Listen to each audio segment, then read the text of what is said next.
Good day. இன்னைக்கு எங்கள் வீட்டில் வத்த குழம்பு. அதுக்கு என்னெல்லாம் வச்சுருக்கேன்னா, சட்டி நல்லா வந்துடுச்சு. மல்லி, கடலைப்பருப்பு, மிளகாத்தல், வெந்தயம், ஜீரகம், கடுகு, கொஞ்சம் உளுந்து. சரியா பாருங்க. நீ இதை அவ்வளோ ஒன்றிச்சு போட்டு ஒரு வறுப்பு வறுத்துக்கலாம்.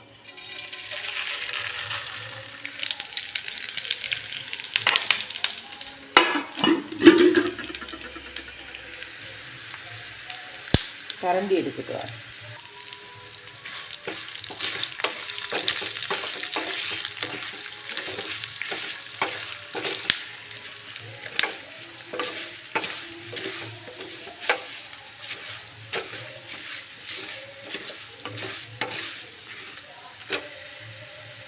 சிம்மில் போட்டுக்கலாம்.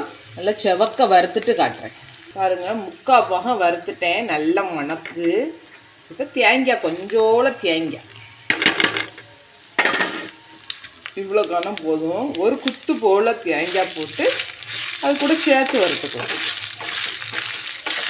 நான் தேங்காய் போடாமலும் வறுப்பேன். இன்னைக்கு வீடியோவுக்காக தான் தேங்காய் போடுறேன். கொட்டை தேங்காய் இருந்தால் போதும். இந்த தேங்காய்னா கொஞ்சம் போட மடிப்பேன். ஏன்னா வத்த குழம்பு 2 நாளைக்கு இருக்கும்போது இந்த தேங்காய்னா அடுத்த நாள் சூடாக்கணும். கொட்டை தேங்காய்னா சூடாக்கணும்.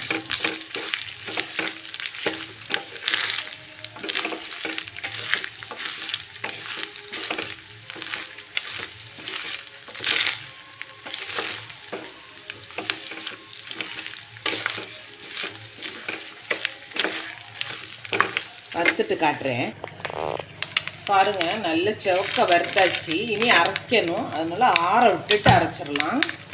நல்லா வறுத்துட்டேன். கருவேப்பிலையெல்லாம் போட்டிருக்கேன். இதுங்களை இவ்வளோ செவக்க வறுக்கணும் போதும். வத்தல் பாருங்கள். குட்டிக்கு தக்காளி, சீனரைக்காய், சுண்டைக்காய், நான் 3 தான் போடுவேன். உங்கள்கிட்ட வேறு வத்தல் இருந்தாலும் போட்டுக்கலாம். என்ன கணக்க இவ்வளோ நைஸாக மை மாதிரி வெண்ணெய் மாதிரி அரைக்கணும். பொறுமையாக அரைப்பில் தான் இந்த வத்த குழம்புக்குள்ளே ருசியே வரும். எவ்வளோ அழகாக அரைச்சிருக்கேன் பாருங்கள். மை மாதிரி பாருங்கள். வத்தல் வறுத்துட்டேன். நல்லா கரிஞ்சாச்சுன்னா இந்த அளவு வேணும். வத்த குழம்புக்கு சுண்டைக்காய் கொஞ்சம் கருக்கணும். அப்போ தான் நல்லா வறுத்தாச்சு. எண்ணெய் வடியட்டும்.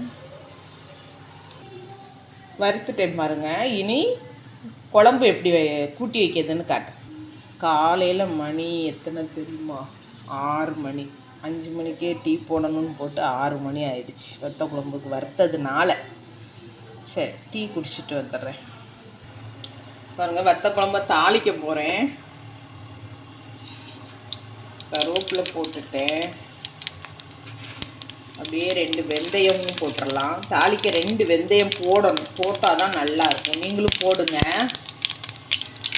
அப்படியே ஒரு 3 மிளகாத்தல் போட்டுட்டேன். இப்படி வச்சாதான் கரெக்டாக இருக்கும்.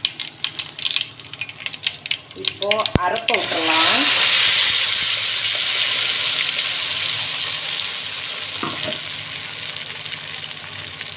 அப்புறமாட்டு புளிய விட்டுறலாம்.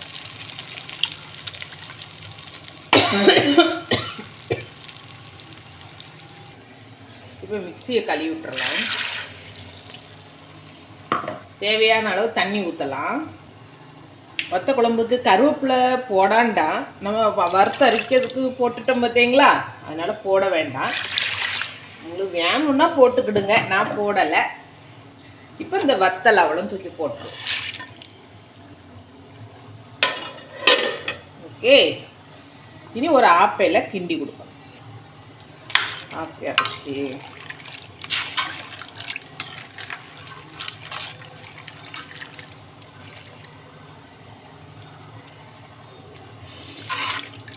உப்பு புளி முன்ன நிற்கும். நான் உப்பு போட்டு அரைச்சிட்டேன். உங்கள்கிட்ட காணிக்கலை. நீங்கள் தேவைக்கு உப்பு போட்டுக்கிடுங்க. இது கொதிக்க விட்டு காட்டு. சூப்பர். உண்மையிலே சூப்பராக இருக்குது. இதுக்கு சுட்ட அப்பெல்லாம் நல்லாயிருக்கும். நான் ஓமன்லேயும் சுடுவேன். கேஷ் அடுப்பில் சுடும்போது உங்கள்கிட்ட காட்டுறேன். இப்படி அப்பளத்தை மேலே வச்சுட்டு கிளிப் எடுத்துகிட்டு வரேன்.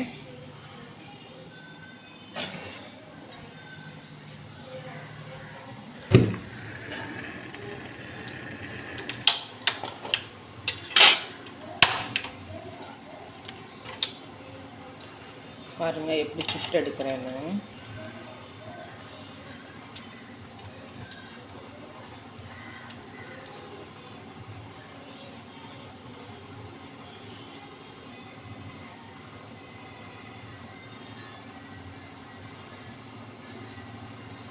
பார்த்தீங்களா எப்படி சுட்டுட்டேன் பார்த்தீங்களா?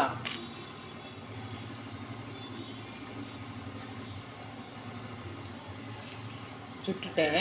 நல்லா இன்னும் 2-3 சுட்டு சேர்த்து காட்டுறேன். குழம்பு கொதிச்சிருச்சு பார்த்தீங்களா? நல்லா கொதிச்சுட்டு கட்டியாக இருக்கா? இன்னும் கொஞ்சம் கட்டியாகணும், காட்டுறேன் உங்கள்கிட்ட. அப்போ இந்த வத்தலெல்லாம் நல்லா வெந்து இதாகிடும். இப்போமே வெந்துடுச்சு பார்த்தீங்களா? இது நம்ம கேஸ் அடுப்பில் சுட்டது, இது ஓமனில் சுட்டது. ஓமனில் சுட்டதும் நல்லா தான் இருக்குது, கேஸ் அடுப்பில் சுட்டதும் நல்லா தான் இருக்குது. வத்த குழம்புக்கும் சுட்ட அப்பளம் சூப்பராக இருக்கும். கட்டி தயிர் அதை விட அற்புதமாக இருக்கும். நீங்களும் செய்து சாப்பிட்டு பாருங்கள். தேங்க்யூ. குழம்பு ரெடி ஆகிடுச்சி. இனி ஒரு பவுலில் மாற்றிக்கலாம். எனக்கு இவ்வளோ கட்டி போதும். இனி ஆறுனா இன்னும் கட்டி ஆயிரும். பார்த்தீங்களா எப்படி கட்டியாக இருக்குன்னு? கொஞ்சம் புகையாக இருக்குது. உங்களுக்கு ஒரு பவுலில் மாற்றிட்டு காட்டுறேன் பாருங்கள். வத்த குழம்பு ரெடி ஆகிடுச்சி. நான் பவுல்லையும் மாற்றிட்டேன். எப்படி இருக்குன்னு நீங்கள் தான் சொல்லணும். ஆனால் நல்லா டேஸ்ட்டாக இருக்குது நிஜமாகவே. நீங்களும் செய்து சாப்பிடுங்க.